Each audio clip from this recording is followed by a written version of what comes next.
Good afternoon from Draper Diamond on the campus of Lipscomb University, right here in Nashville, Tennessee, as we get started between the Houston Baptist Huskies and Lipscomb Bisons. And the first pitch from Lane Barefoot's on the outside corner for a called strike. And this game is underway at 5:06 p.m. If you're looking online and seeing that this game was scheduled to start at 4 o'clock, no, we remembered to turn up our clocks. Um, some games ran late, and we got a late start here, but that one shot over too short. Up with it is Vitula. She'll fire on the first base for the out. And the Bisons with one quick out here in the top of the first inning. Avery Drake will step in from the left side of the plate for the Huskies. And the first pitch from Barefoot to Drake is a called strike. Barefoot getting the start in the circle today. It is her 9th start of the season. She's 3-4 on the year. A 2.87 ERA as that one swung on and missed. She's allowed 19 earned runs in her 13 appearances, 21 strikeouts, and 12 walks. Barefoot kicks, fires, misses outside for a ball. I'll run count to 1-2 now.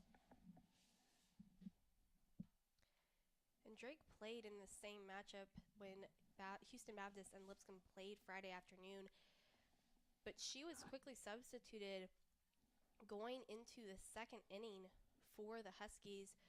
So it'll be interesting to see how much longer that she plays today. Houston Baptist did already have one game, a loss to Bowling Green earlier this afternoon.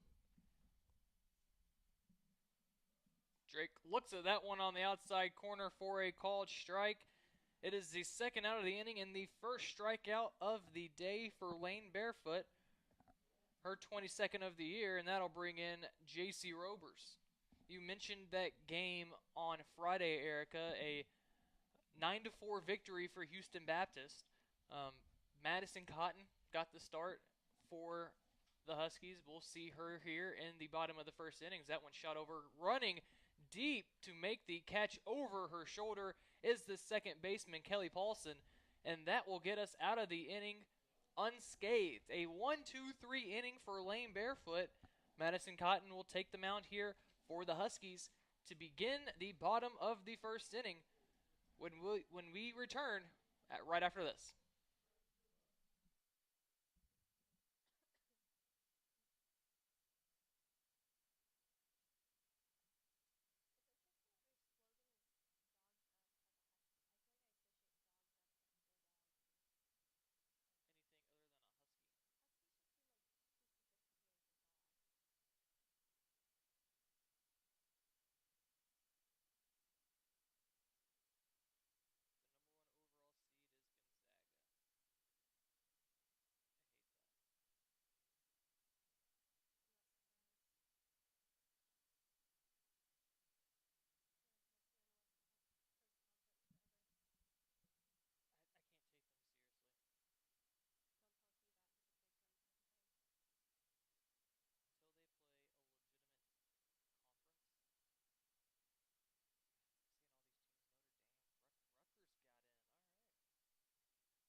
Beautiful Sunday evening, not a cloud in the sky. The sun is shining. The snow that was here Friday night into Saturday has all but melted.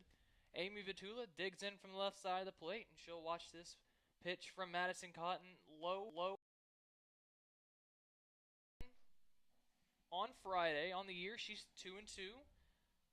Has allowed 26 hits, 17 earned walks, and 8 strikeouts. That's one thing that we mentioned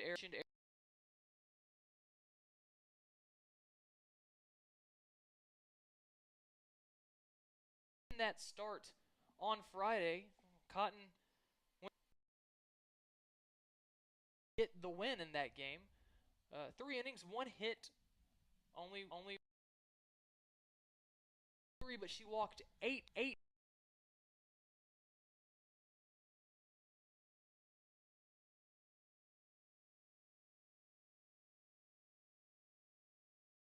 On Friday, between successful outing on Friday, going 2 for 3. The Bisons really had put themselves in a position to win that game Friday. Other hits from their batters, but just could not finish. So the question today,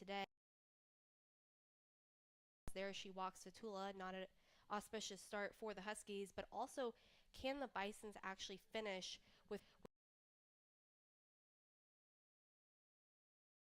Team walked 11 times. This in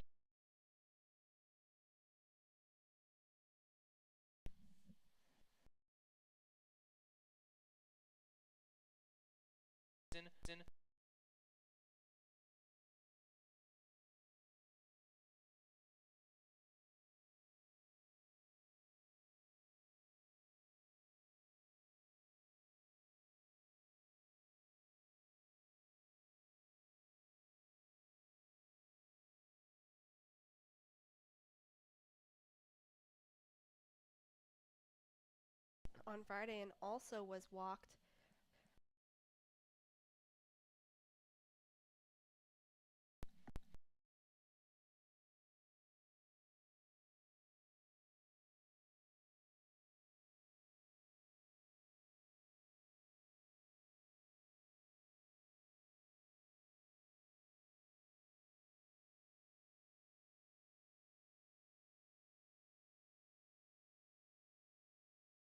from home plate, looking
So a 3-0 count now to Kendall Crawford. 2 runners already in this inning, 2 on.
do apologize for the technical difficulties that we're experiencing.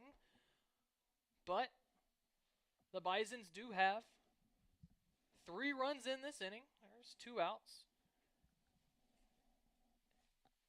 Kelly Paulson has another full count. Well, it's another full count to a Bison's batter. And Kelly Paulson will try to bring in yet another run. Madison Cotton struggling to find the zone. The payoff pitch is fouled off by Paulson.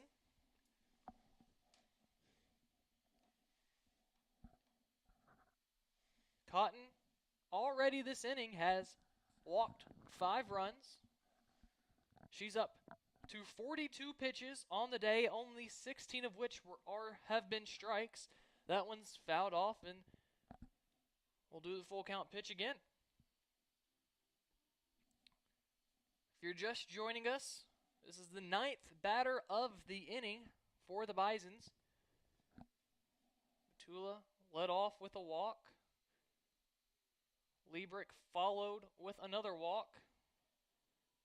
A double off the bat of Conconin brought in the run as Paulson lifts that one, making a nice jabbing catch. Is the third baseman Savage, and we will head to the second inning. The Bisons lead 3-0. We'll be right back right here from Draper Diamond on the campus of Lipscomb University in the heart of Music City.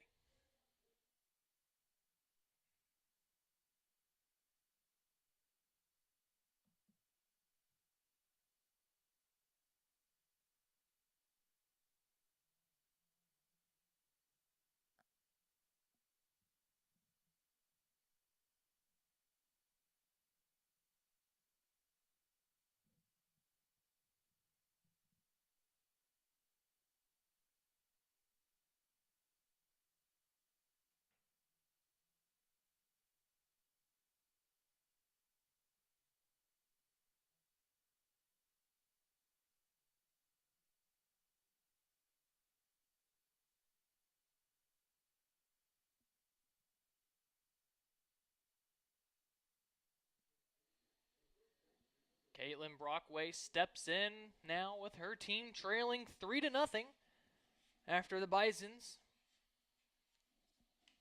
score 3 runs in the first. So a complete opposite 180 of what we saw on Friday, where the Huskies took a quick 3-0 lead in the first. The Bisons instead take a 3-0 lead here, and Brockway will ground the first pitch she sees over to Elise Shoemaker, who comes up and fires on the first for the first out. That'll bring in the third baseman, Haley Savage. While we get a moment, let's go over the Bison's defense. From left to right in the outfield is the same outfield that we have seen all year long. Savage fouls that one back. Macy Conconin in left, Joy Drizzo in center, and Presley Liebrick in right. Across the diamond, from third to first, Elise Shoemaker at third, Amy Vitula at short, Kelly Paulson at second, and over at first base is Kendall Crawford. That pitch is on the outside corner for a called strike. 0-2 now. Camry Rich is doing the catching behind home plate, and Lane Barefoot is in the circle. Designated player tonight for the Bisons is this pitch by Savage is swung on a miss. It'll be the second strikeout of the game for Lane Barefoot, and that'll bring up the designated player, Sarah Vinker. As I was mentioning, the designated player tonight for the Bisons is Caitlin Woodside. We saw usually when Camry Rich is behind the plate, it means that Caitlin Hunt is doing the catching, or is designated player, and vice versa. Usually when Caitlin Hunt's behind the plate, Camry Rich is a designated player. Instead, Hunt gets the day off, and it'll be Caitlin Woodside designated playing tonight. Vinker fouls that one off her foot. She'll shake it out, and she's quickly in the hole, 0-2. We saw Vinker. The Houston Baptist Huskies Shohei Ohtani, who hit and pitches. We saw her come in and pitch the final 4 innings of the game on Friday. Ended up getting the save in that game. And a 9-4 victory for the Huskies. Barefoot fires that one low for a ball. It'll be 1-2 count now.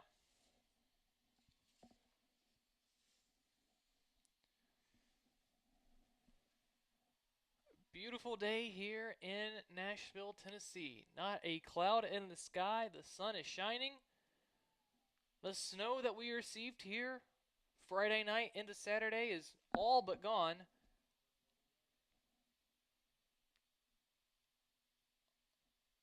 And we have a 2-2 count to Sarah Vinker.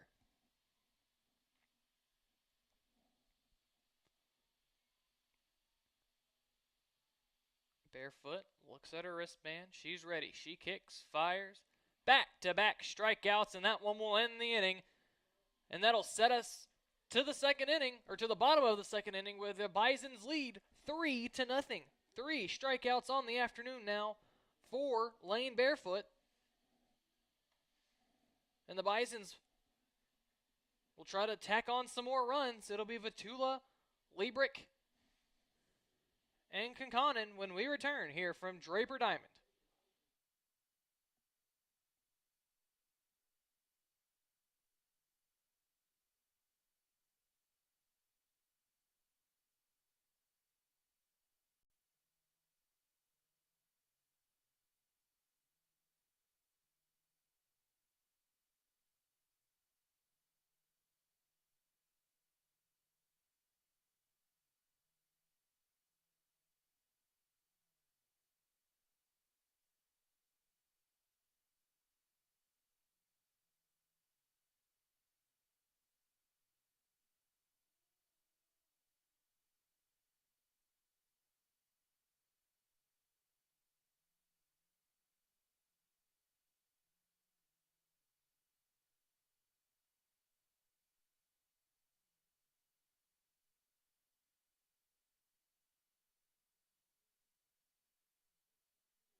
Leadoff hitter Amy Vitula will get us started here in the bottom of the second.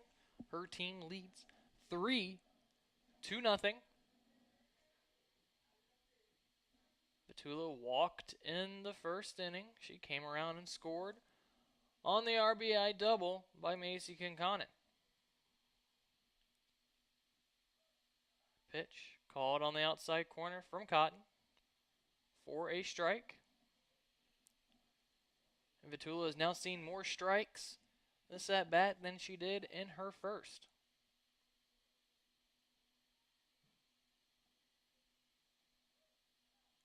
Back-to-back strikes off the hand of Cotton. And Vitula's already in the hole 0-2 now.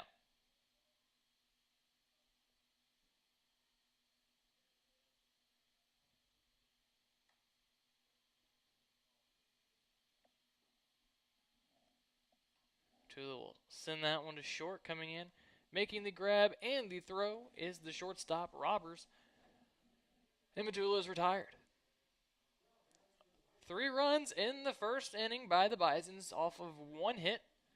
Huskies did commit an error. And Presley Liebrick will step in. She's been on base tonight in the first with a walk. Came around to score as well on the Conconin double. That went right through the legs of the first baseman, Caitlin Brockway. She'll look at a strike here. Liebrick. The left-handed junior batting .328 on the year. She started all 22 games for the Bisons. 21 hits and 64 at-bats. Second on the team in RBI with 12. Does have 1 home run. She'll send a liner off the glove of the second baseman, Herrera. And that one will skip into the outfield for a base hit. So Liebrick's on board for her second time today. And that'll bring in Macy Conconin.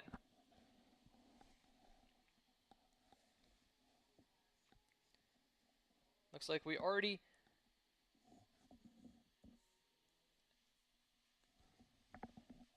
have some action in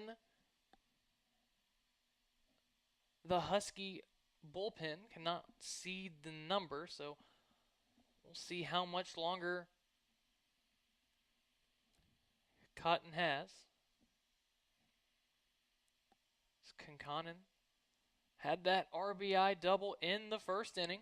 She looks at one that goes right to the backstop here, and Presley Liebrick will move in to scoring position.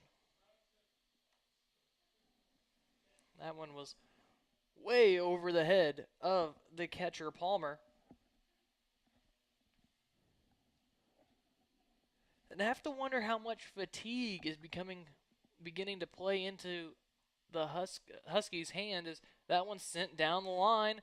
This will be another double for Concanen, and Liebrick will come all the way from second and score. And it is now a 4-0 ball game.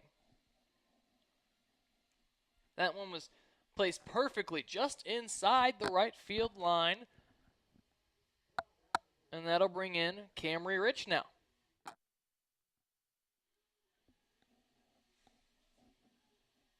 Rich has been struggling recently, but has been seeing the ball extremely well.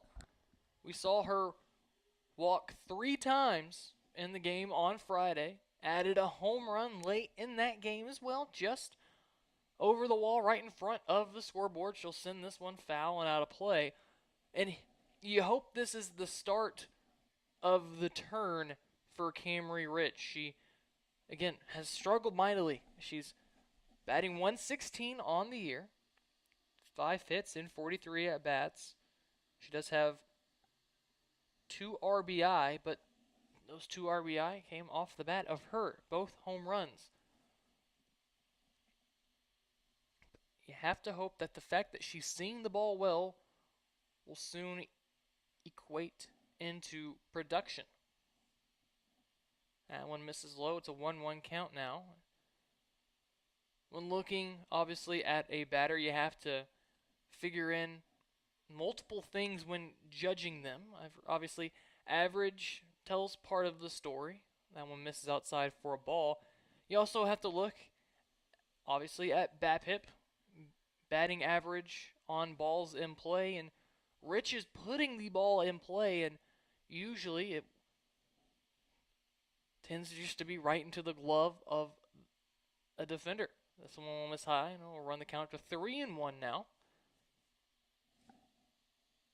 And Rich trying to get on base for her second time this game. She reached on that fielder's choice when Concanen crashed into the shortstop Robers. Went down as runner interference and was an automatic out. She'll foul that one off, and the count will be full here.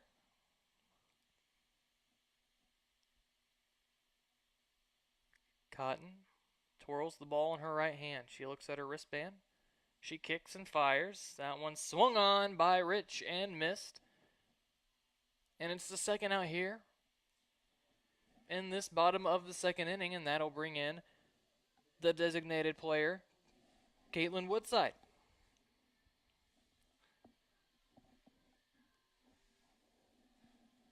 The Bisons wearing yellow jerseys with purple pants.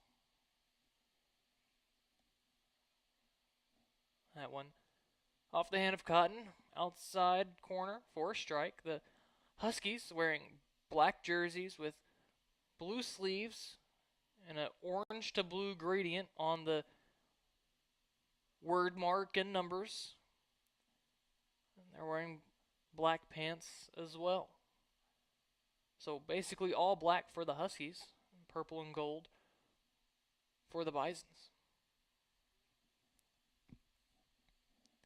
1-1 count to Woodside. She walked in her first at-bat, or her first appearance, to come around to score. She'll watch this one go out wide for another ball. Madison Cotton has struggled this game and she struggled with command for most of this year. Cotton on the year has struck out 9, but she's also walked 27. That one's sent over to second by Woodside. Up with it and making the throw is Herrera for the final out of the inning. So we will head to the third inning. The Bisons tack on a run. It's now a 4-0 lead.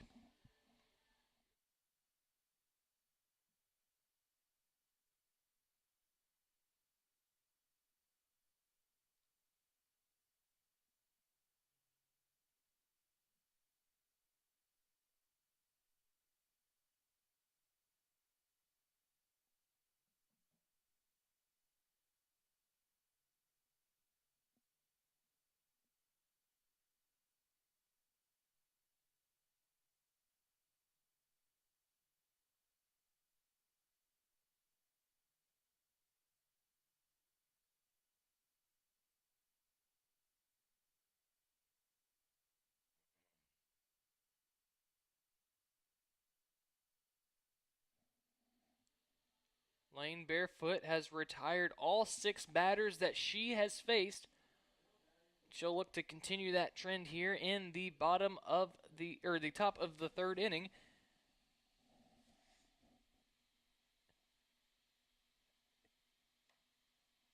It'll be Riley Martin to get us started, the right fielder. Barefoot's first pitch to her is sent out into left field. Coming in and then backing up to make the catch is the left fielder Conconin. 1 pitch, 1 out to get us started here in the third inning. And that'll bring in the second baseman, Brianna Herrera.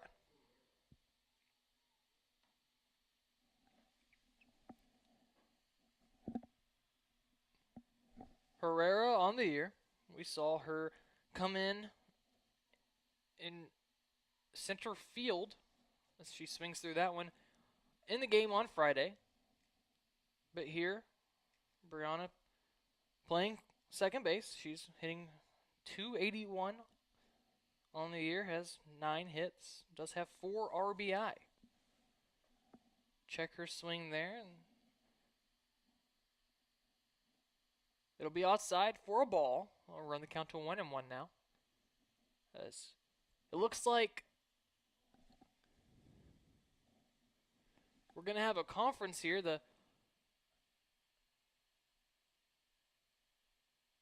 I'm not sure what's going on here. Camry Rich noticed something.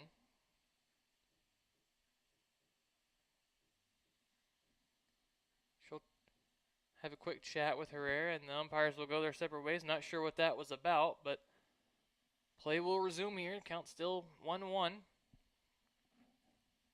Oh, they call it 0-2. They did.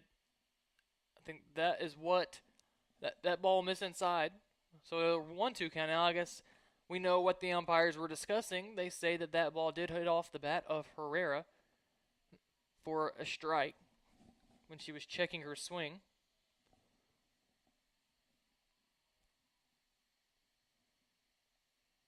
That pitch by Barefoot misses low. Barefoot, the freshman.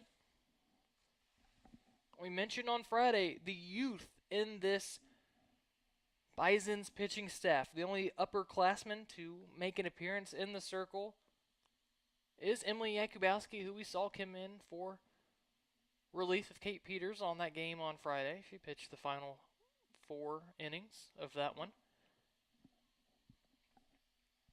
Barefoot, a freshman. 3-4 on the year. This is her 9th start. Has a 2.87 ERA and dropping. And she is now up to 25 strikeouts on the year. This is her 4th of the game. And it is the second out of the inning. That'll bring in the catcher, Justice Palmer, who will dig in from the right side of the plate. Barefoot quick with the delivery, and she gets the called strike. As soon as Palmer was set in that box, she was firing that pitch home. She's already ahead 0-1 here in this at bat. Barefoot, quick again. She's wasting no time in the circle. She delivers that one low for a ball, but she's looking for yet another 1-2-3 inning.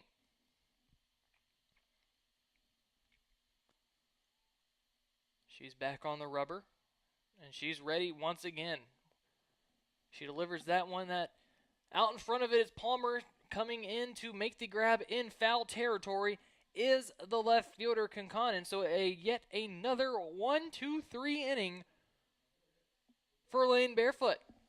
We will head to the bottom of the third inning where the Bisons lead 4-0. Please don't go anywhere. We'll be right back with more exciting action right after this break.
Elise Shoemaker will step in now from the right side of the plate. The third baseman today, we've seen her at first and at second as well this season. She has started every single game thus far for the Bisons in her young career. She'll watch this one low for a ball. The freshman from Lexington, Kentucky, the product of Lexington Christian Academy.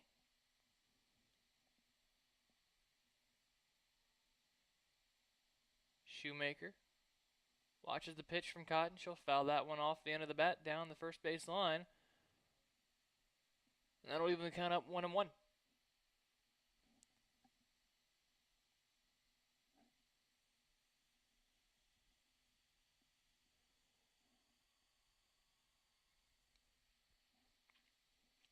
The sun is becoming to play a factor here for that right side of the field. It's casting a large shadow as it sets here to the west.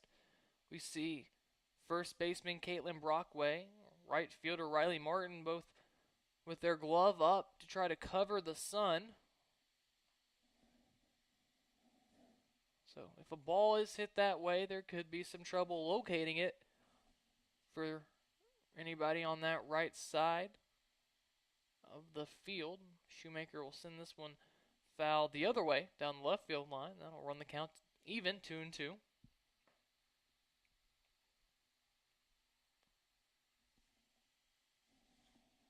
So Elise Shoemaker has a 2-2 count. Madison Cotton trying to regain her composure.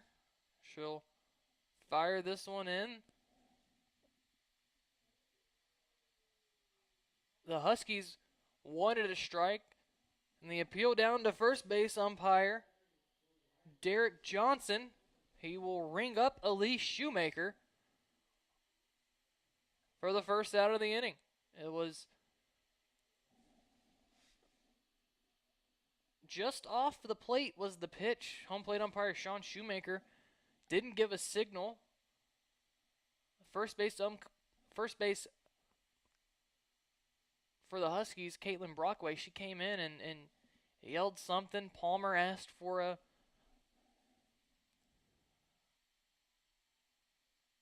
opinion.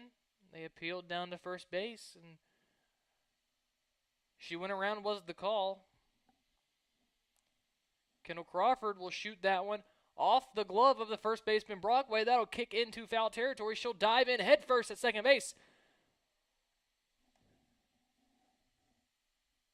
Have to anticipate that that one will go down as a hit with how hard it was hit, and it will. So, right after the strikeout, it is a double for Kendall Crawford, and that'll bring up Joey Gerizzo. Gerizzo walked with the bases loaded her first at-bat. That forced in a run. One of three the Bisons scored in that first inning. They lead it here 4-0 early in this one. Gerizzo watches that one on the outside corner for a called strike. Madison Cotton struggling to find the zone, but has settled down here a bit. She's walked 5 here this afternoon. Has struck out 2. She has Gerizzo in the hole here, 0-2.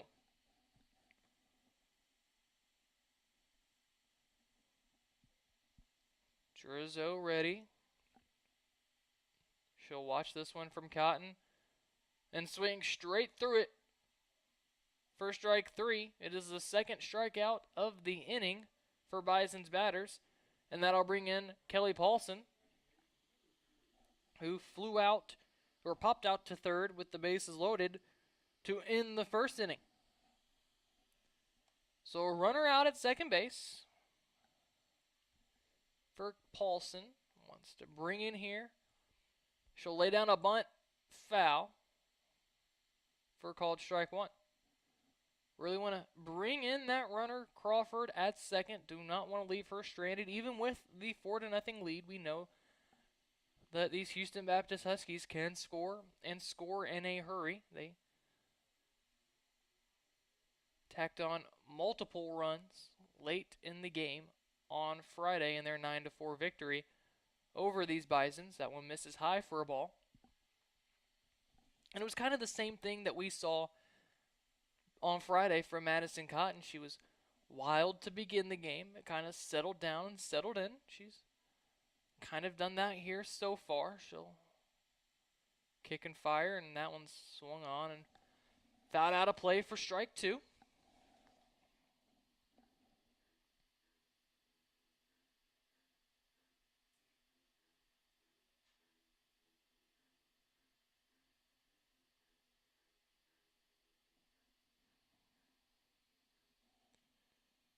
So a 1-2 count to Kelly Paulson. Kendall Crawford standing out at second base. Madison Cotton will get Paulson to line out to short, and that will conclude the third inning for the Bisons. 3 innings in, and the Bisons lead 4-0. We'll be right back after this break.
Shelby Eccles will step in here from the left side of the plate.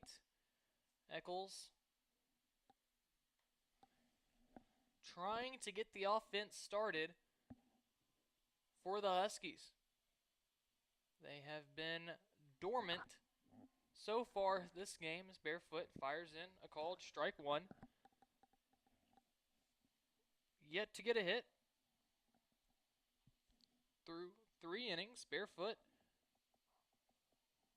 with 4 strikeouts already. That one grounded right back to her. She'll field it on a hop and fire on the first base for the first out of the inning. That'll bring up the center fielder, Drake, now.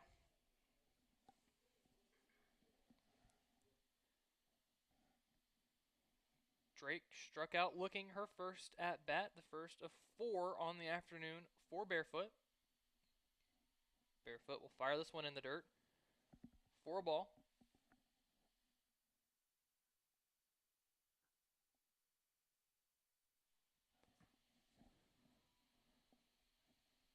Barefoot back in the circle now. She's ready. Fires on the outside corner for a called strike one. So Barefoot bounces back after that ball. Right back for a called strike. She'll look in. And once again, that sun playing a factor for anybody looking over to that left side of the field. That one swung on and missed for a strike.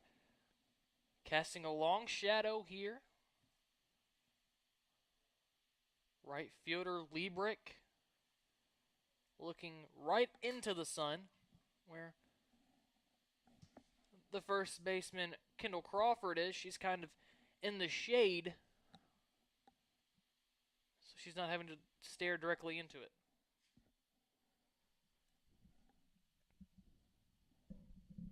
Anytime Bison's player looks into the dugout for a sign, they're having to shield their eyes. That one misses down and in. They'll appeal down to third base.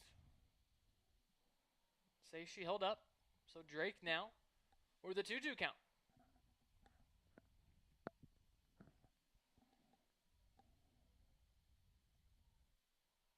Barefoot fires low. 4 ball. That'll run the count full. First time she's been to a full count now this afternoon.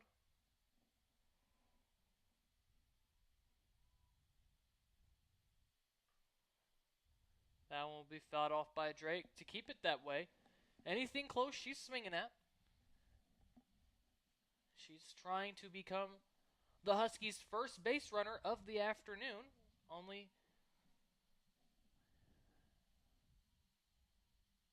3 innings here, 3 innings in here. This is the 30th pitch of the afternoon for Barefoot, and it just misses outside. Drake will draw the walk, and it is the first base runner for the Huskies here in the 4th inning. And even though this walk gives the Huskies a chance, just a credit to Lane Barefoot, a freshman coming in here Friday, not her best performance, but able to come back out, bounce back today, and really just dominate the circle so far through the first half of this game. Barefoot kind of struggling to find the zone now. That one misses inside. She gives a look to her catcher. But she's right back into the circle and ready. Runner on first base. Takes a late break. She'll hold. That one was in there for a called strike, and Rich just looked her right back.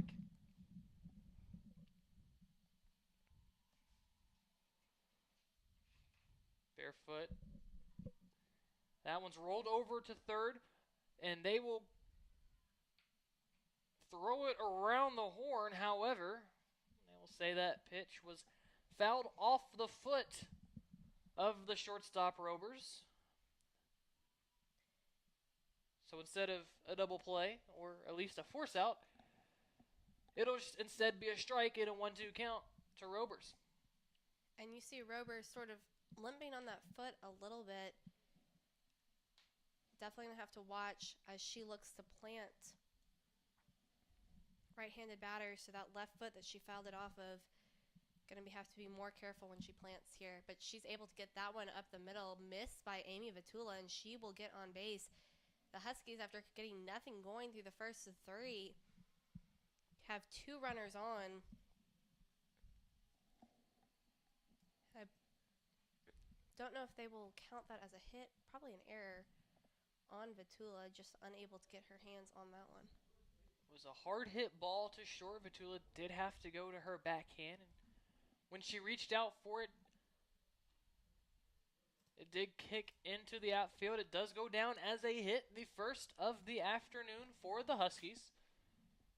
And they are threatening here in this one. It'll be Caitlin Brockway, who hit a 3-run homer just 2 days ago off of the Bisons. She'll swing through that one and be in the hole 0-2 now. And like I said, a 4-0 lead is great. But when you have a team like the Huskies who can score and score in a hurry, no lead seems safe. You want to keep tacking on runs, and you cannot leave runners stranded. This one will be sent, and having to shield it and getting a late break on that ball was Liebrick. It'll drop for a hit, and the runners will move station to station. The bases will be loaded for Haley Savage. We knew that sun was going to come into effect at some point. Liebrick was shielding her eyes from the sun out there. She is wearing a visor, which helps a little bit, but when you're staring directly into that sun, having to look up for the ball, it does become an issue. She likely would not have been able to make the catch where that ball landed. However, it was a late break, and she was able to recover nicely to get it back in before a run could score. With the sun, I think it was a really smart play by Liebrick. Rather than trying to run in and get in front of the ball and make that catch at the risk of potentially losing it altogether and letting it get behind her, she decided to let the ball stay in front of her. A quick throw to her second baseman, Kelly Paulson, or rather, I believe the first baseman, Kendall Crawford. And so no Huskies score, even though that was a hit. Not your best case scenario, but I think for the situation, it probably was as good as it was going to get. And Liebrick is a player just with a high softball IQ. The coaches know that they can trust her with just about any decision, both fielding and hitting. And so I think that Coach Ryman and her staff are going to be very pleased with that decision at the end of the day from Liebrick. But the situation remains, bases loaded. There is one out in the inning. Haley Savage at the plate from the left side. The infield is playing in to try to get that out, as that one will be shot past the diving glove of Vitula. It'll roll all the way to the wall. Savage is around second. She's going to third. She slides in, and it'll be a bases-clearing triple for Haley Savage. And the Bisons' lead is now only 1. Savage a little shaken up after that slide in. But with one swing of the bat, it is now a 4-3 ball game. Right past the diving glove of Vitula, the infield was playing in. And that ball just trickled all the way to the wall. It was a long run over there for Kinconnen and Jurizzo. By the time they got the ball in, or by the time they even got to the ball, Savage had already begun rounding second base. That one's popped up in the infield. It'll be infield fly rule. And that'll be the second out of the inning. And so Riley Martin will now come in to bat from the left side with that tying run, but with 2 outs here in the inning. Tying run just 60 feet away for Martin. It had been perfection up until this inning, as that one's a strike on the outside corner from Barefoot. She had struck out 4 of the first 9 batters that she faced, but the second time through the order has seen some issues. A walk, 2 hits, and now an RBI triple. Shoemaker, a diving attempt at that one in foul territory. She'll come up unsuccessful, but it will be strike 2. But the Bisons still lead 4-3. 3 runs 3 hits, 1 error. The line so far for the Huskies. 4 runs, 4 hits, no errors for the Bisons. And Lane Barefoot trying to make sure that 3 does not change to a 4 this inning. Savage will foul that one off. Back into the netting. Count will remain 0-2.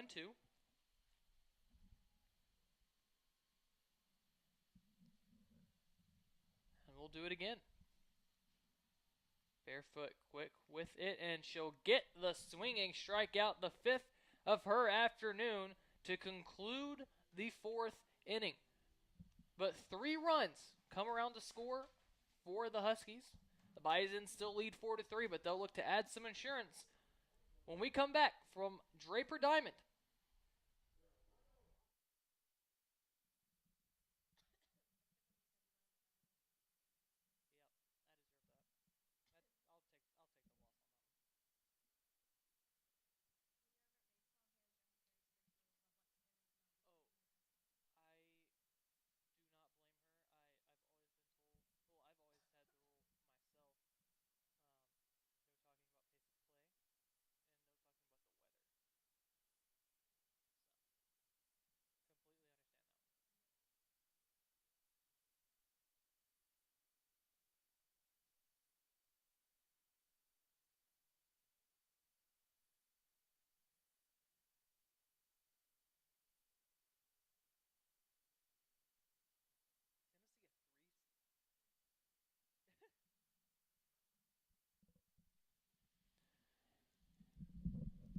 Amy Vitula will step in now from the left side of the plate, her 3rd at bat of the game here in this bottom of the 4th inning.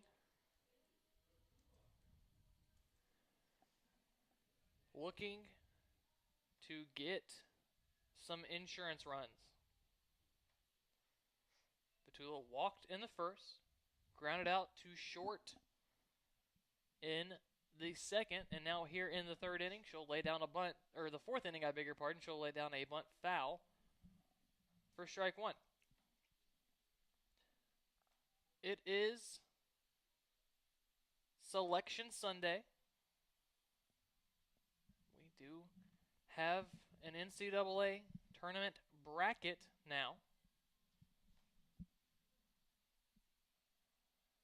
And before we dive into that, Vitula will watch a ball. We want to, obviously, we wish the Bisons basketball team could be there. Unfortunately, they dropped a game in their 2nd round of the ASUN tournament to Liberty.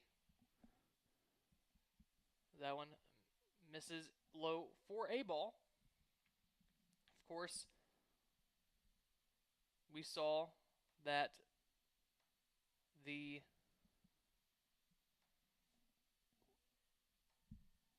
ASUN championship winner, Bellarmine, ineligible for the tournament.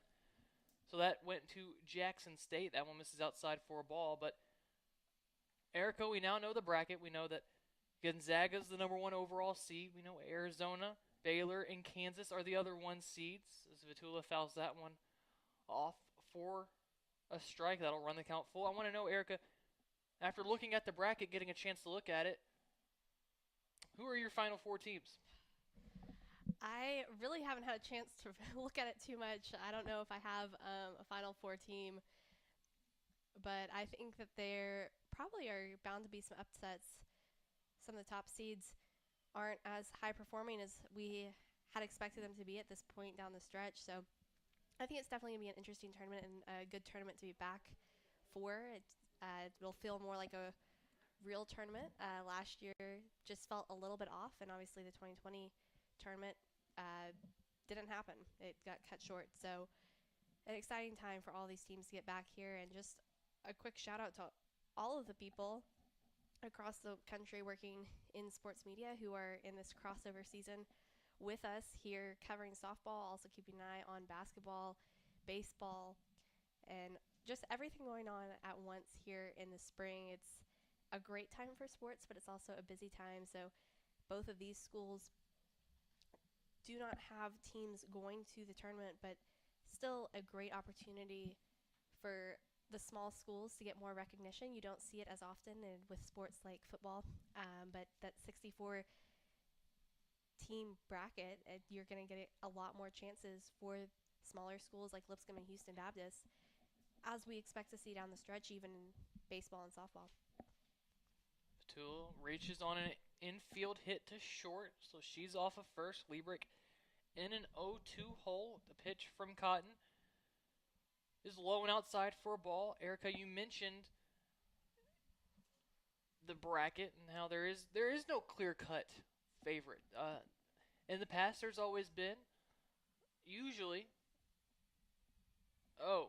this team is going to run away with it. We saw, multiple years, it's always that one sent right back up the middle, and that'll be a base hit by Liebrick. Beautiful pace hit by Liebrick. I thought for a second that they might get Amy Petula out in the force out, but she did a great job of getting that ball just past second base, and now 2 runners on for the Bisons with no outs. A great chance here to try to extend that lead and give the Huskies a little bit more worry going into the 5th inning. This is probably the perfect player at the plate to do so is Macy Conconin, who doubled back in the 1st inning to bring in 2 runs, and those 2 runs were Liebrick and Petula. She'll watch this one go outside for a ball. Still no outs here in this 4th inning.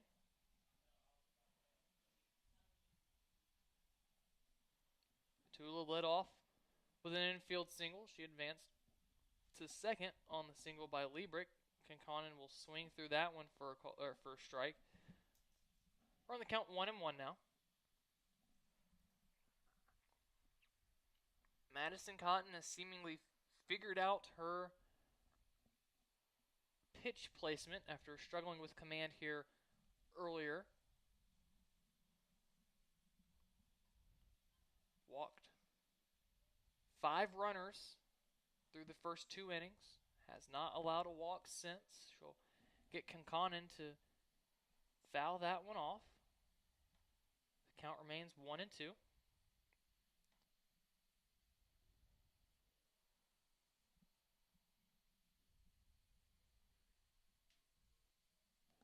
I mentioned those 5 walks as that one trickles to the backstop, and that will advance both runners into scoring position now. So a 2-2 count to Conconin, but those 5 walks from Cotton all came in that 1st inning. She has not allowed a walk since. Very impressive performance by Madison Cotton to stay in here, stay in this game, know that her team needs her to play as long as she possibly can, as Macy Conconin strikes out another good pitch by Cotton. But Madison Cotton walks 5 in the 1st inning. You never want to see that if you're a pitcher, if you're a coach, if you're a team. But to stay in here and to get command of this team and to still look confident in the circle, great job by Cotton, especially as a freshman, to come in here and be able to make that performance happen. It definitely gives her confidence when her team brings 3 runs across in the top of this inning, to know that she is now within a run. She knows that her job is to now go out and throw up another 0. She's got 1 out here in the inning. Camry Rich is at the plate. She'll send this one over to the right side. This will bring a run in. So an RBI ground out off the bat of Rich gets the job done. And that'll increase the lead by 1. And the Bisons now lead 5-3 here in the 4th inning. So a runner at 3rd now for Caitlin Woodside.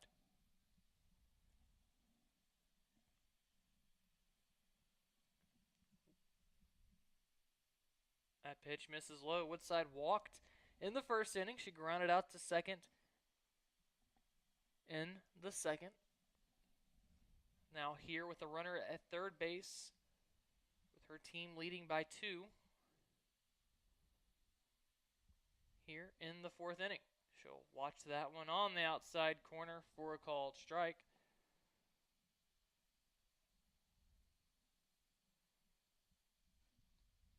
3 runs, 3 hits, 1 error, 1 left on base for the Huskies. It's been 5 runs on 6 hits with 5 left on base for the Bisons. We saw them leave 10 left on base in the game on Friday. So far, they do have half that number midway through this game. However, the score is benefiting them 5-3. That one misses high. They'll run the count to 3-1 now because they are getting runners on and getting those runners in instead of straining them. We saw Rich, even though it was an out, it was a productive out and a run scoring out at that.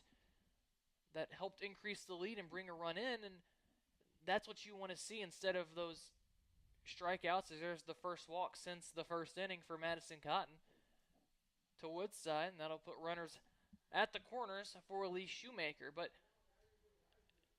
we saw them time after time on Friday get those runners on base and just fail to bring them in. You got to get those runners in any way that you can do so. Whether it be a walk with the bases loaded, which we have seen here today, an RBI ground out or a sac fly, they are finding those ways to do that now and get those runners in when they need to. Shoemaker will send this one over to short. Going the long way to first is the shortstop, Robers, for the final out of the inning. So we will head to the 5th, where the Bisons have a 2-run lead. They lead 5-3. Don't go anywhere. We'll be right back with more exciting action from the Lady Bisons Classic.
Brianna Herrera steps in with her team trailing by 2. Lane Barefoot trying to put up a 0 after allowing 3 runs in the top of the 4th inning. Erica, I'm sorry, I'm a little out of it after that news that you shared here in the half inning as Barefoot delivers a strike right down Broadway, a beautiful off-speed pitch for a called strike. I'm still reeling from that news. Erica, why don't you share that one? That's some big news out of the NFL world. Tom Brady just tweeted out that he is planning on coming back for his 23rd season after initially announcing his retirement. So a big change from what we thought we saw a couple months ago, and that will definitely change things up. Well, we knew he was at the top of his game when he retired. We saw him talking to Cristiano Ronaldo, and there was lots to media chatter about that one, as when asked if he was done, he kind of gave a little look. Now we know that one answers. That one swung on a miss for the first out of this inning here in Nashville. That one's the 6th strikeout of the game for Lane Barefoot, and a nice rebound after allowing those 3 runs in the top of the 4th inning. That'll bring up the catcher Palmer. That one off the pitch, or off the hand of Barefoot, inside for a ball.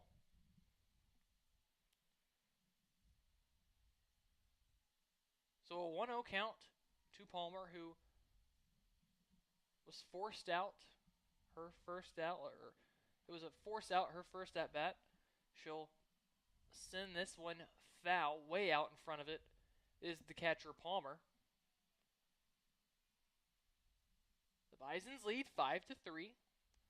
It's been a nice afternoon, evening for them, looking to end this losing skid. Erica, what have you seen of the approach, not only in the circle by Lane Barefoot, but of these Bison's batters as they're getting their second chance at Cotton, as that one's grounded a second for the out. That'll flip the lineup over to Eccles. But what have you seen from the approach here from Just Bison's batters? more confidence, and I think it goes back to they are not trailing. They are the team leading in this game, and that gives you a big advantage. Also in the game against Cotton on Friday, the weather was atrocious, and either team was liable to make a mistake. The Bisons just happened to make more mistakes and leave more runners on base than the Huskies did. So I think just coming into this game, they're more familiar with the situation. The younger players on this roster, like Lane Barefoot, are able to come out and feel more comfortable after seeing them play. And so I just think there's more confidence, and that's something that a team is in desperate need of as they enter conference play. Sunny and 57 degrees is a lot easier conditions to play in than rain and snow in 34 degrees. And you mentioned that confidence as Barefoot has a 1-2 count now to Eccles, trying to get out of this inning. She'll chop this one. Shoemaker comes in and unable to make the throw. Eccles was already crossing first base when Shoemaker gathered. It'll be a hit for the Huskies, and that'll bring in Drake. Confidence is key when you are preparing to play the number 3 team in the nation in Florida State right here at your place here on Tuesday. And it's definitely a situation where you see those upsets happen in series more often than you see in individual games. So the Bisons will get that final out. Fielder's choice, Amy Vitula gets it over to Kendall Crawford at first to get that third out of the 5th inning. And I think for the Bisons to get the upset in one game, it's going to take a lot more from them. But Coach Ryman believes that no matter what happens with this game, she scheduled it for a reason. She wants her team to learn from it. If it's a win, great. If it's a loss, she wants them to learn from the number 3 team in the country.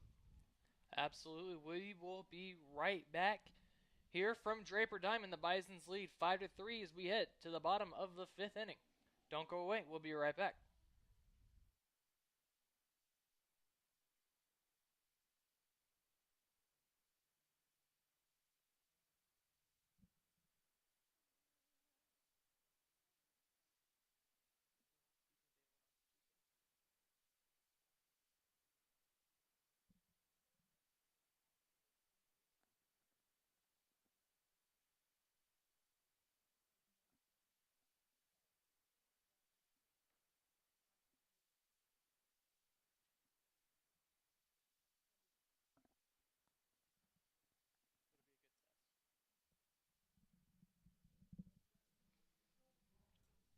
Kendall Crawford gets us started here in the 5th inning.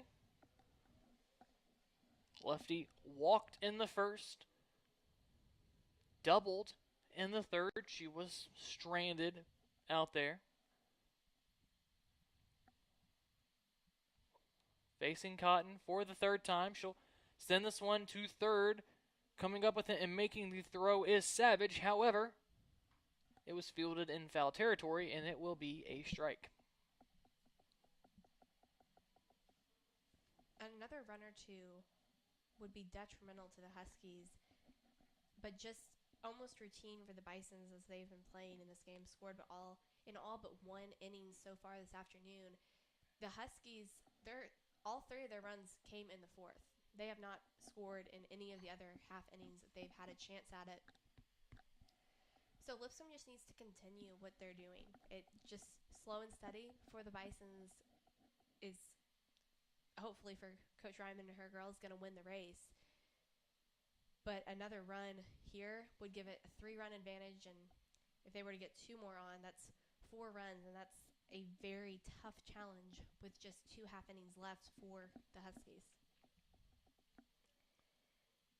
I want to take a chance really quick to update all of you on the Lipscomb men's baseball team playing at Georgia today.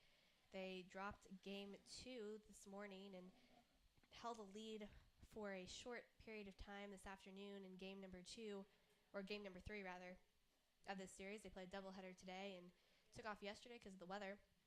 Played game 1 on Friday. Currently, the Bisons trail the Bulldogs 8-4. There was just a 3-run homer by the Dogs. But the Bisons have been playing well against a tough SEC opponent, as Kendall Crawford will draw the walk and give the Bisons a runner on with no outs here in the bottom of the 5th. It'll bring up Joey Gerizzo, who flew out or popped out to third and popped out to short her first 2 plate appearances. You mentioned that score there in Athens. It's a good test early for these Bulldogs, as that one kicks to the backstop. Not reading it well is Crawford, but she does get a late break to get there. It's always a good test playing an SEC team early before, or any Power 5 conference per se, before getting into conference play. It's a good tune-up to get ready and get prepared. And also, before getting into the tournament time when you could possibly see those teams later on down the road. Absolutely, and the ASUN has switched things up for both baseball and softball and how the tournaments are going to work. I don't have all the final details of softball, and I don't have the time to tell you all the final details of baseball. We heard about most of it the other day, and it's definitely just going to be a drastic change from what it was before. There's a number of pods, and who gets to go is based on different seeding, and then I think some rankings come into play as well, not just head-to-head matchups and conference records. And so it's going to be a wild ride for both of these divisions in the ASUN, softball and baseball. But I think really exciting.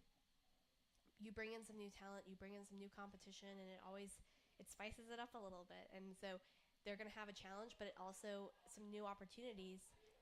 Lipscomb was put in the west side of the conference when the ASUN realigned everything. And the interesting thing about that placement is that all the teams that you traditionally think of in the ASUN, Florida Gulf Coast, Stetson, Jacksonville State, or Jacksonville, North Florida, Kennesaw, and Liberty all went to the east. So all these teams that Lipscomb is used to playing, Liberty being the newest in the east.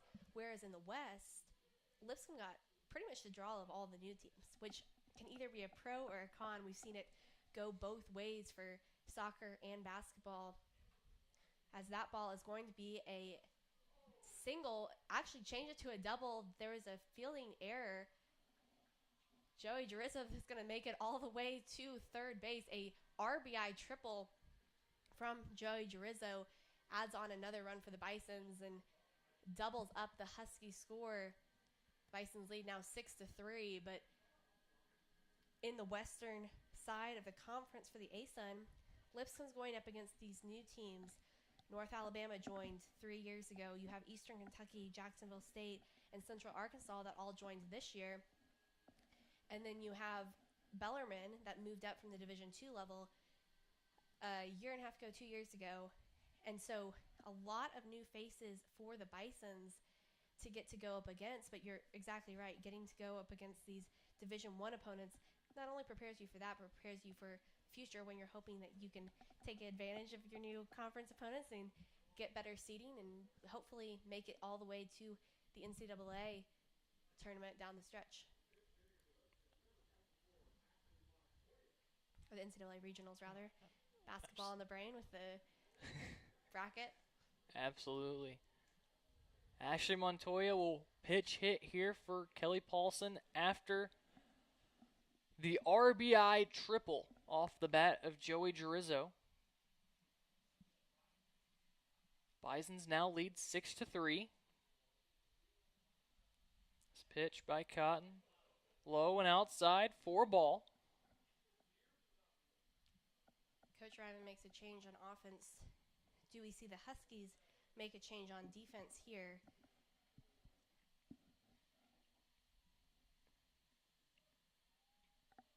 That one's in there for a call strike. Look, we don't know, obviously, the Huskies' plan.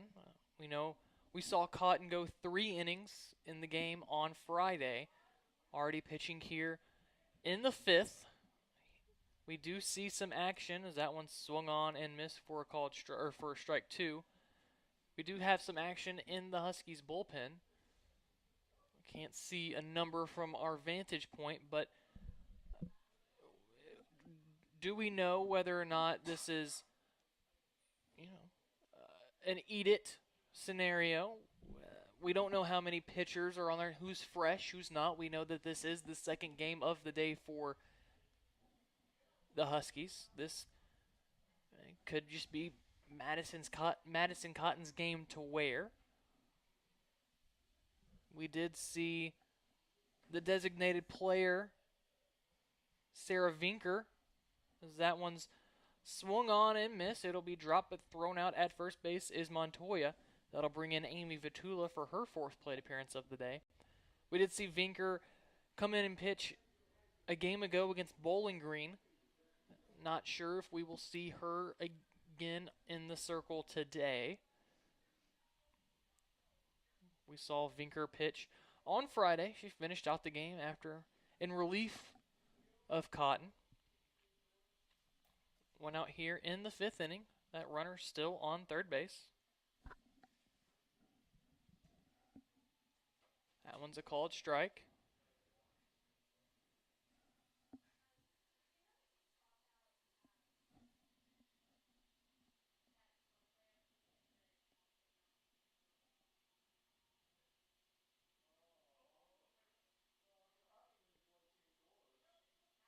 Cotton fires that one in for a strike. So Amy Vitula in the hole now. 0-2. She walked in the first, scored a run. Singled in the second, scored a run. At third base. Looking to bring in Girizzo here, who's standing a mere 60 feet away. She'll foul that one off to stay alive. And the count remains 0-2.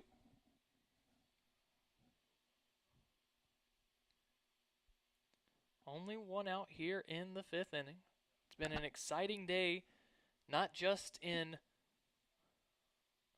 softball action, but around the sports world. NCAA bracket release, Tom Brady announcing his return to play football. Just all around exciteness, if that's a word, as that one sent just about the same exact spot Girizzo put her triple. It will drop for a hit, and another run comes across. An RBI for Amy Vitula, and the Bisons now lead by 4, 7-3. That'll bring in Presley Liebrick now. Liebrick walked.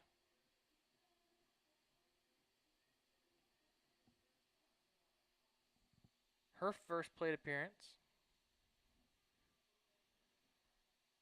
Liebrick lays down, or attempts to lay down a bunt. She misses. Vitula was running, expecting the bunt, but she slides under the tag, and she is safe. Liebrick trying to put a bunt down there. She ended up missing. Vitula made it to second base anyways. So, a runner in scoring position now for Presley Liebrick. We saw Husky asking for an appeal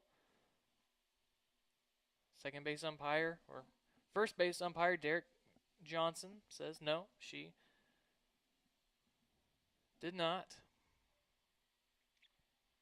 And that pitch will miss outside for a ball. It'll be 2-0 now. Wheels seemingly falling off for Madison Cotton and the Huskies. She'll fire that one low for a ball. It'll be 3-0 now.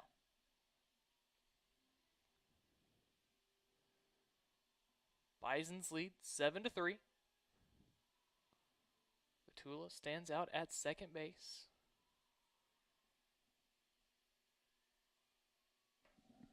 That one fired in there for a called strike.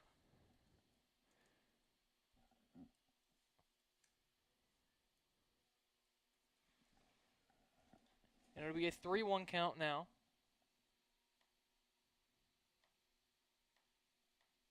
To Liebrick. And she'll trot on down and walk. So 2 on base now. That'll bring up Macy Conconin, who has been in this situation several times today with 2 on in front of her. She doubled back in the first inning, plating the first 2 runs. She'll shoot this one.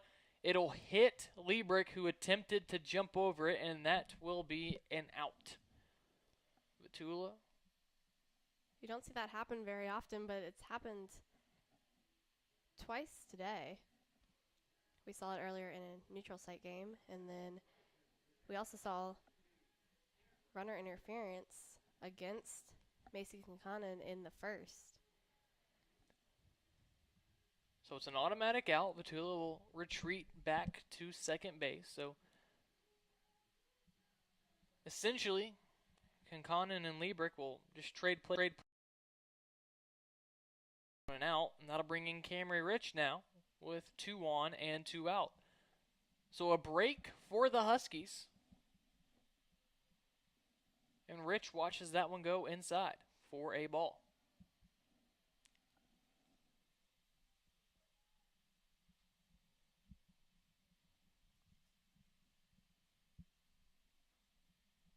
One 0 to Camry Rich.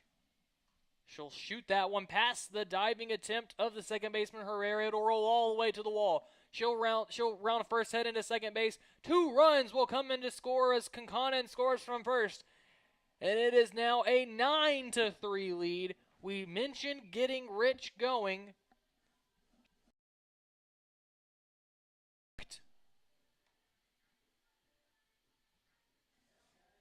Three times and hit a homer on Friday. And now, after getting the RBI ground out just an inning ago, hits a 2-run double, and it is now a 6-run lead for the Huskies. It will be Caitlin Woodside, I beg your pardon, now taking her hacks from the left side. A 9-3 lead here for the Bisons. There are 2 outs and a runner in scoring position, and Erica, it begs to be mentioned, just in case of the scenario, as Cotton misses outside, even the count up 1-1. Of course, the old broadcast jinx. You see it in the NFL with talking about kickers. I'm probably jinxing it here when I say it.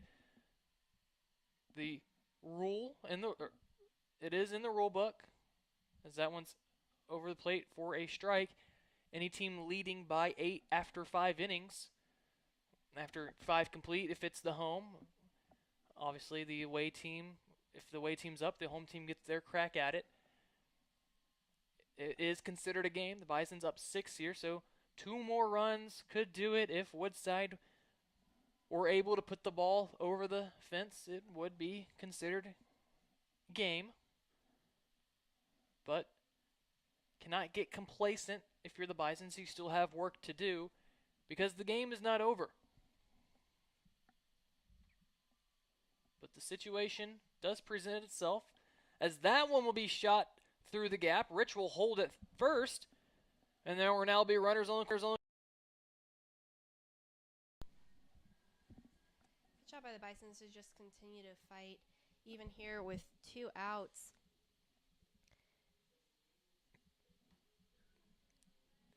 The 10th hit of the game for the Bisons. And it looks like Madison Cotton will just stay out there.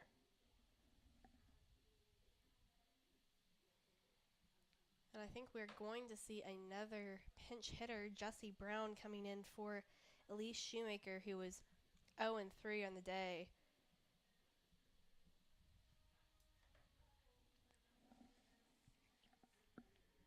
Brown's come in all 3 games for the Bisons this weekend. Did hit a single in the bottom of the 7th in the Bowling Green State loss on Friday.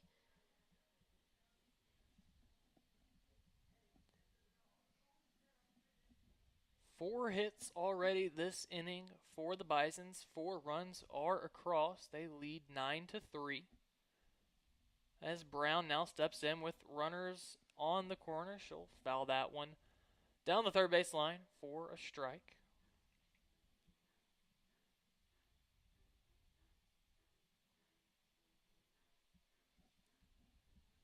It has been an exciting day of baseball here. Or softball, I beg your pardon. As the count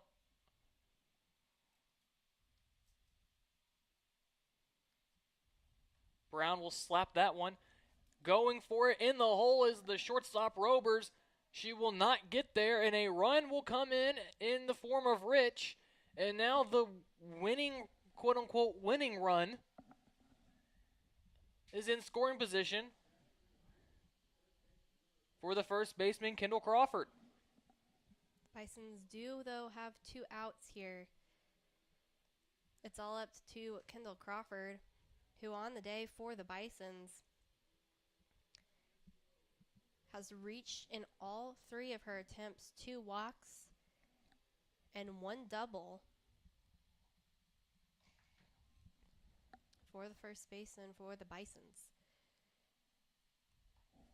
That one will be fouled off and out of play. Cotton now up over 130 pitches on this Sunday evening.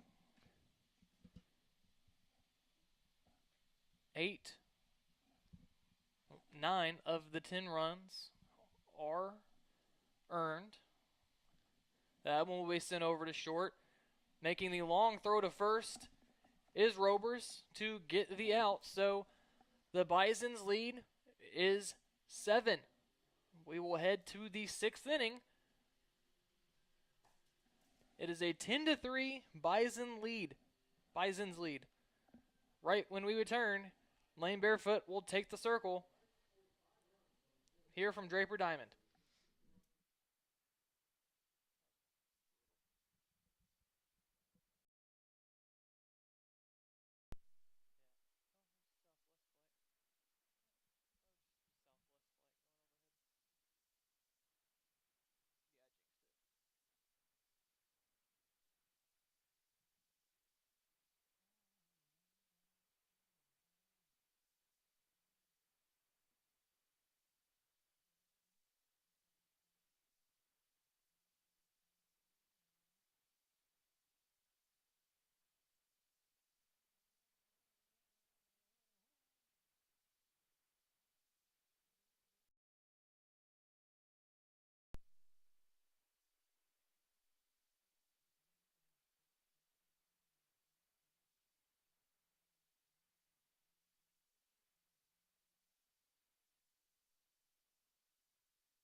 JC Robers will step in and hit from the right side of the plate.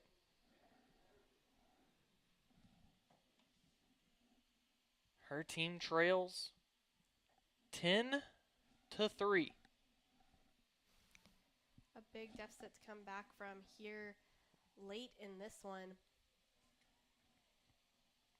But we've seen the Huskies be able to string together quite a few runs in a single inning, and they just need to be methodical. This one. We mentioned it on Friday as the Bisons were down, trying to chip back to get into the game, as that one's over the outside corner for a strike three. There is no 7-run home run. You can't get back with one swing. It'll take players getting on base and working. Obviously, Barefoot's pitch count, she's thrown about 70 less pitches than her counterpart in Cotton, as that one's grounded to third. Shoemaker with the long throw across the. But if you're a Houston Baptist fan, you and player, you know that you have to work back by getting those hits and getting those runners on base and bringing them in. They've only left 2 on, only 4 hits on the afternoon. Barefoot, aside from that 1/4 inning, has been pretty much lights out. Allowed those 3 runs on 3 hits in the 3rd inning, allowed the 1 hit in the 4th. And if you're Barefoot, you have to feel pretty confident if you're the young freshman, knowing that you're pitching with a 7-run lead. Absolutely, but you can't go out there with that mindset. If she's thinking that she has a 7-run lead, you're more likely to make those sloppy errors and just let balls slip and care a little bit less. But that's not how she's playing. Barefoot is going out there, and she is just continuing to plod along. If she were asked to score, I think that she would probably tell you 0-0, or her team, she might like to pretend that her team's trailing, give her that little extra motivation. It's nice to have that 7-run lead, and I'm sure it gives her a little bit more breathing room to just go out there and play at her best performance without a ton of worry. But I know that she is completely locked in and more focused on each of these pitches in front of her than anything else. A double there from, I don't believe that's Brockway. I think that we might have had a substitution. I believe that was Haley Savage, the shortstop, or the third baseman, I beg your pardon. And that'll bring in Sarah Vinker, the designated player. The score is 10-3. Bisons lead. That is the first hit since the 4th inning, or the 5th inning, I beg your pardon, by the Huskies, as they have been shut out in every frame except that 3-run 4th. Finker will foul that one wide of third.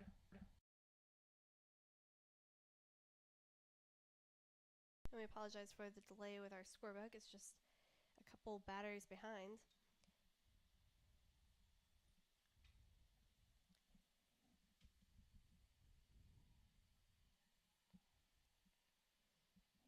We did see Jesse Brown and Ashley Montoya pinch hit there in the bottom of the 5th. They are both out of the game, as Shoemaker and Paulson, who they pinch hit for, are back into their respective defensive positions at third and second base. The sure-handed defenders. And truly, as we've progressed through this season so far, we've obviously saw Caitlin Belding over at first base, or third base with Elise Shoemaker at first. Walk to Vinker, and that'll bring in Riley Martin, the right fielder. After we saw Belding go down with a leg injury, we're still not sure what the scenario is with her, or whether or not she'll be back this year. We hope to see Belding again.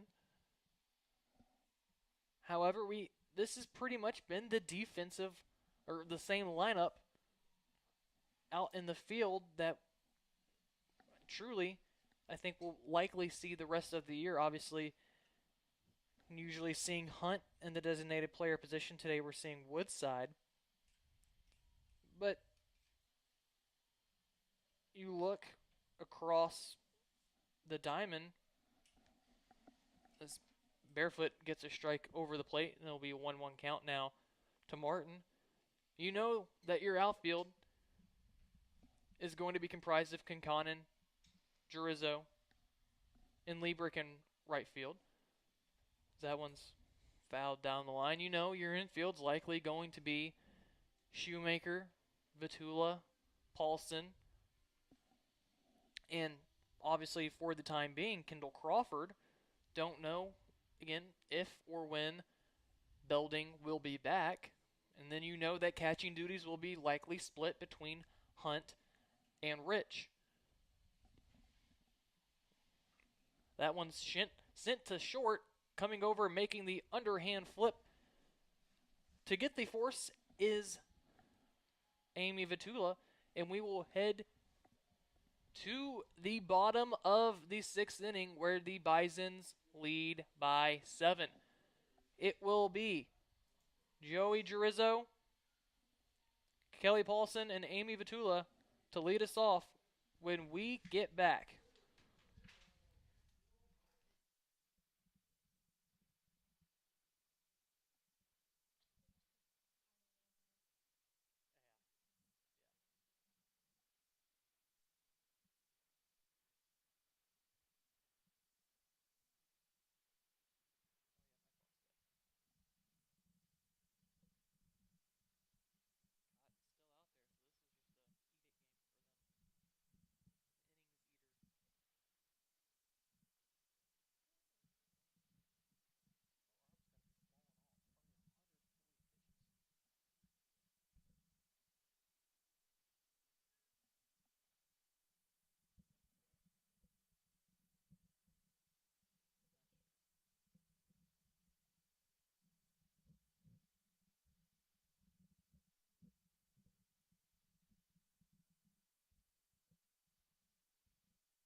Joey Jurizzo walked in the first to bring in a run, struck out in the third, and then in the fifth had an RBI triple. She came around to score after Amy Vitula singled. She's been on base twice today, looking for her second hit and third time on the bases. She'll watch this one on the outside corner for a called strike. Bisons lead 10-3. As Madison Cotton is back out there for her 6th inning of work.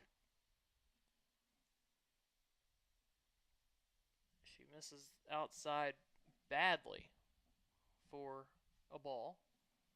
That one just slipped out of her hand. She signals to her catcher, hey, that's my bad. But she gets right back to work. Of the 10 runs, 9 are earned and charged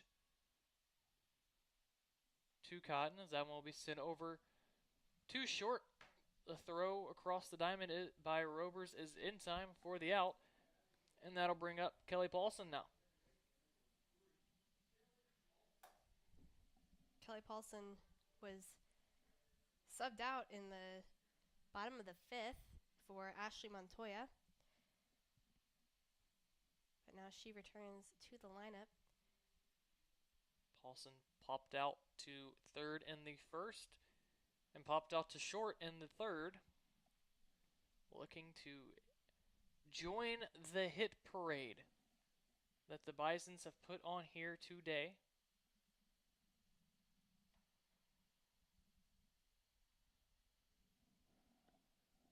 You look at it as Paulson fouls that one off. And every player in the Bisons lineup who started today has a hit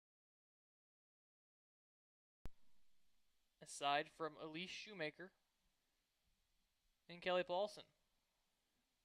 That one's on the outside corner for a strike. Of course, Brown got an RBI single in the place of Shoemaker in that 5-run fifth.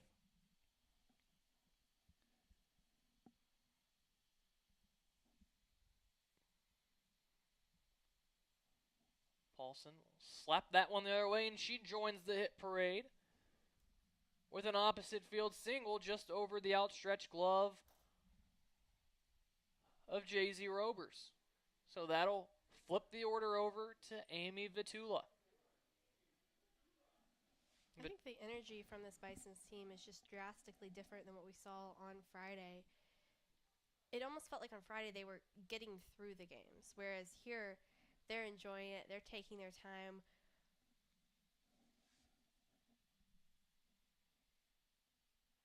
The one number, though, still of concern for the Bisons, yes, they hold a 7-run lead against the Huskies. They have still managed to leave 9 runners on base this afternoon, and there was a couple instances of runner interference that aided in that.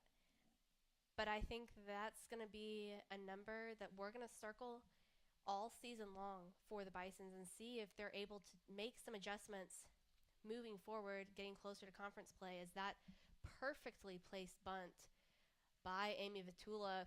She's too fast for the Huskies, and 2 runners on for the Bisons brings up to the plate Presley Liebrick. Presley Liebrick, a great day for Presley Liebrick. She is 2 for 2, 3 runs. She's walked twice. And so if Coach Ryman could choose who she wanted to bat next, I'm sure she would have chose Presley Liebrick. It just happens that she's up in the batting order. So a chance here to bring home her teammates with just 1 out on the board. And the lefty sends this one on a line. Coming in, making the grab, is the right fielder, Riley Martin, who fires a laser to nail Paulson at third base. Interesting choice by Paulson to make that run. Very quickly, Amy Vitula knew that she was going to need to go back to first, and yes, it was in right field, so obviously that was an easier decision to make, but don't really know why Paulson went ahead and made that run to third. It seemed that the ball was going to be well in front of her. Obviously, the ball's behind her, so she did not have as good of a viewpoint as we did. But they'll look back on that one, and another case where runners left on base for the Bisons. But now they are just 3 outs away from finishing this one off. They obviously want to make it quick and get to enjoy this victory. Lane Barefoot looking for some more strikeouts as we get ready for inning number 7.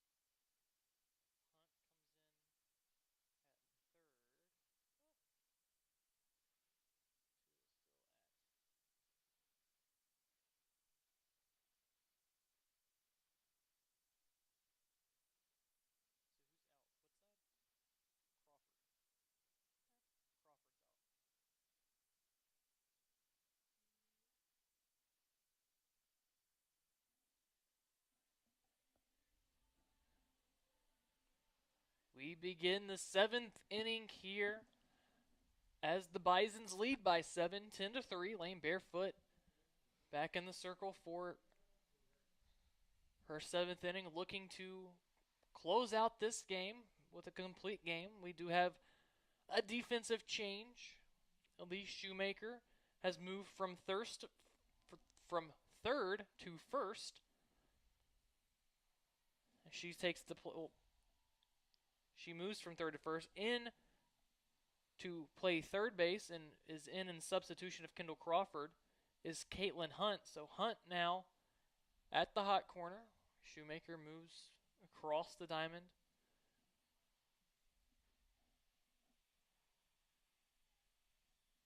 And Barefoot has a 2-0 count to Brianna Herrera, who fouls that one out of play for a strike.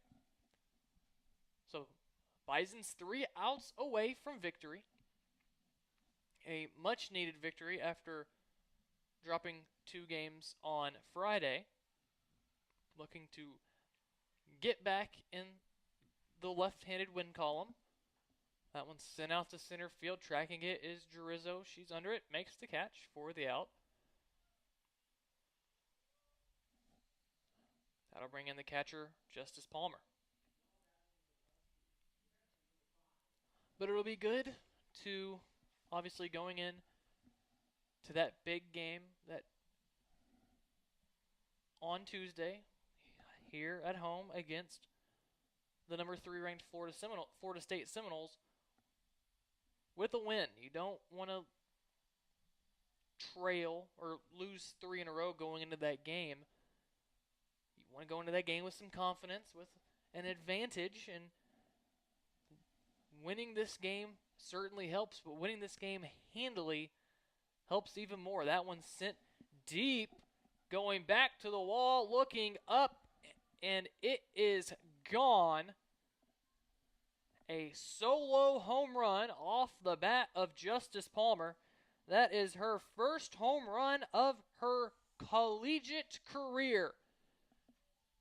She will hug both on-deck batters Shelby Eccles and Avery Drake, who's in the hole.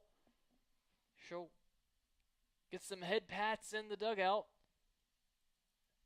Score is now 10-4. It's the 6th hit of the game for the Huskies.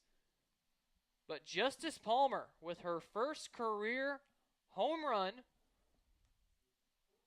comes late in this one. Her team still trails by 6. And the lineup flips over to Shelby Eccles.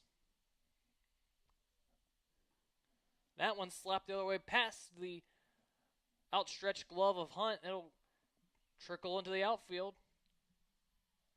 And now a runner on first for Avery Drake. The Huskies are not going to go away without a fight. They already dropped one today. They do not want to go 0 for 2 on the day. Not a great way to hop back on the bus. They have a Houston Baptist bus here, so we know that they drove all the way from Houston, and that's a long trip back home. It's always more fun if you have a win to celebrate.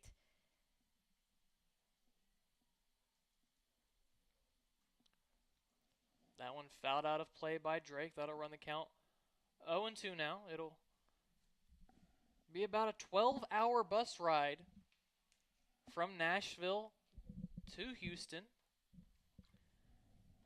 They will turn right back around next in 10 days from now.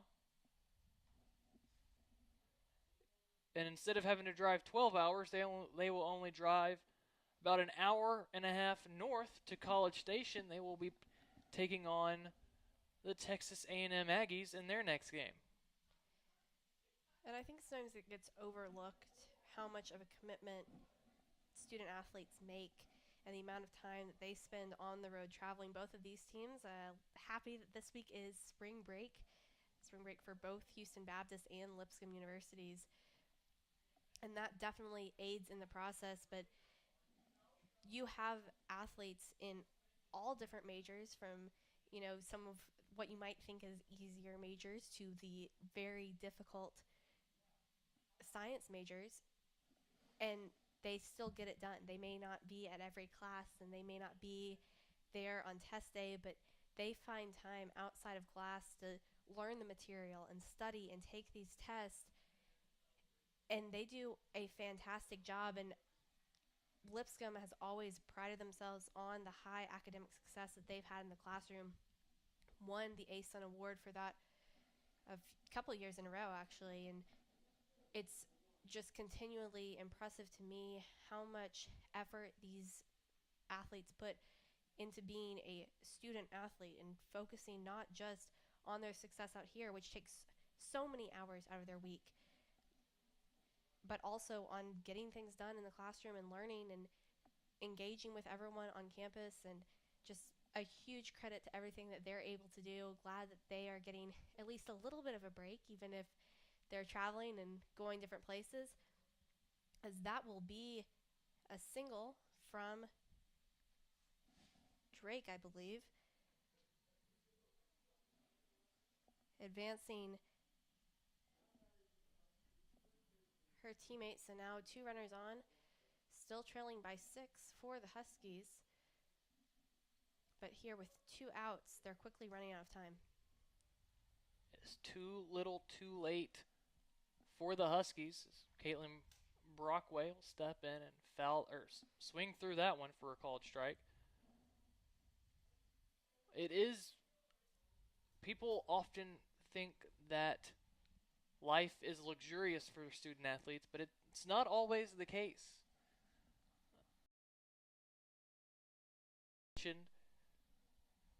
Sometimes that means playing on your spring break.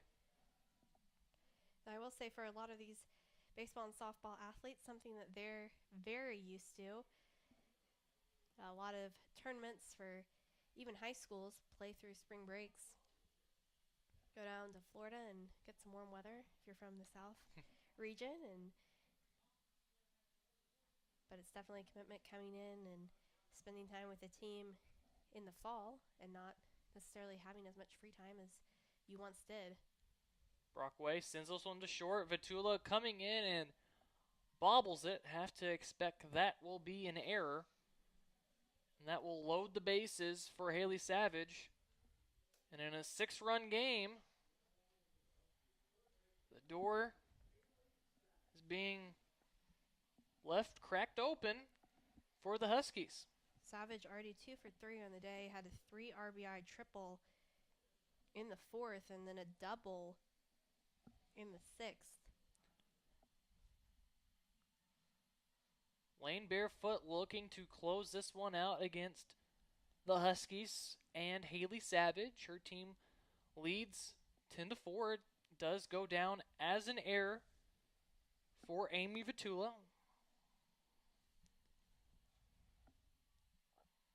Barefoot has a 1-0 count to Savage. 2-0 count now after that pitch misses in the dirt. And Camry Rich will step out from behind home plate, give some signs. We see Emily Yakubowski walk the bullpen. She will start getting loose and getting loose in a hurry in case this one gets out of hand. That one misses wide for a ball by Barefoot, and we will have a meeting inside the circles. The entire infield comes in. And obviously the Huskies not wanting to be trailing by 6, but a great position here with the bases loaded. However, it becomes a lot easier to get a out against one of the runners when the bases are loaded and you have options at first, second, and third. So here with 2 outs, definitely an easier challenge for the Bisons, even as Lane Barefoot has sort of seemed to lose a little bit of control. 3-0 pitch against Savage. Obviously, Coach Ryman did not go out for that meeting, so it appeared that as that one's over the outside corner for a strike, it appeared that, of course, senior Amy Vitula and graduate transfer senior Caitlin Hunt were leading that meeting. They were both very exuberant with their body motion, and it seems to be the energy that Lane Barefoot needs as she gets that one to be swung through by Haley Savage. And the Huskies are down to their final strike. Barefoot kicks and fires. Swung on and fouled out of play. So we will do this one more time. Barefoot looks in the mound to looks into wristband. She's ready. Bases loaded, full count, 2 outs. That one swung back once again. Haley Savage doing everything she can to stay alive and give her team a fighting chance. It appears to be too little too late for the Huskies, but obviously never say never, as the full count pitch is once again Fouled back and out of play. Making Barefoot want this final out. Make her earn it.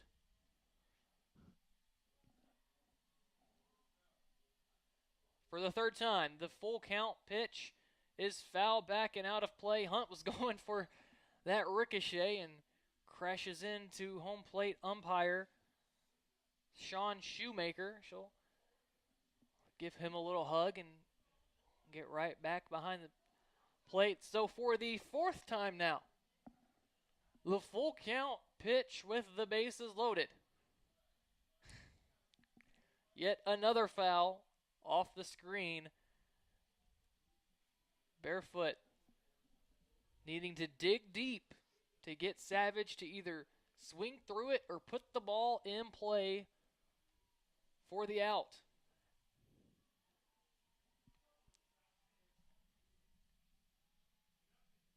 That one hit deep, going back, looking up.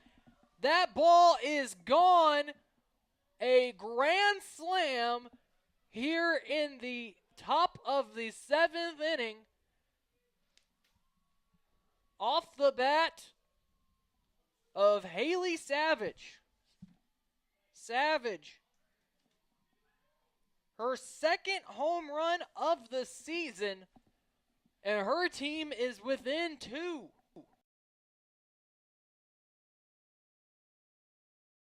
Impressive for so many reasons.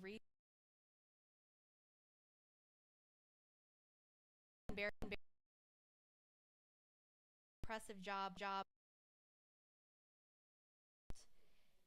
And she doesn't just try to force that fourth ball. I'm sure she would have taken it, though. She was very well aware of what she needed to do to make this possible to fight. Got Lane Barefoot a little tired and got the pitch finally that she was looking for to get that grand slam. So now the Huskies only trail by 2 here with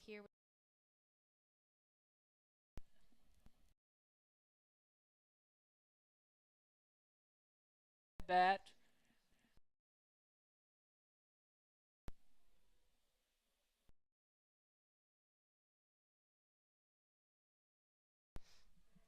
And the Bisons come across in the top of the 7th for the Huskies. They lock down the door. And the win will go to Lane Barefoot. 7 innings, 8 runs. She struck out 7 and walked 2. Taking the loss was Madison Cotton. She went 6 innings. Runs, 9 of which were earned. She walked 8 and struck out 5. So that will do it here from Draper Diamond in the finale. Get it done with a final score of 10-8 over the Houston Baptist Huskies. My name's Blake Forshee.